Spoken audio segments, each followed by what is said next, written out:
খেলতেছে, ওইদিকে আনাস রাদিয়াল্লাহু আনহু দাঁড়ানো। বিষ্ণু ইসলাম কিছু বললেন না, যে উনিও আনাস রাদিয়াল্লাহু তাআলা আনহুর পাশে দাঁড়িয়ে খেলা দেখতে আরম্ভ করলেন। সুবহানাল্লাহ পড়বেন না? সাইয়েদানা আনাস খেলা দেখতে দেখতে দেখতে দেখতে দেখতে দেখতে হঠাৎ বিশ্বনবীর দিকে চোখ পড়ে গেছে।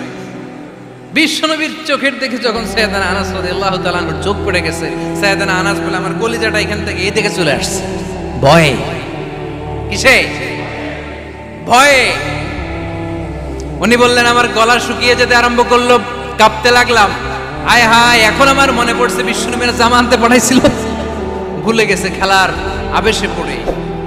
উনি বললেন, বিশ্বনবী আমারে ধমক দেন নাই, আমার গায়ে হাত তোলেন নাই, জামা আনতে পাঠাইছি, এখানে খেলা দেখতেছো এটাও বলেন নাই, বিরক্তিও প্রকাশ করেন নাই। বিশ্বনবী শুধু একটা হাসি দিয়েছেন, স্মাইল।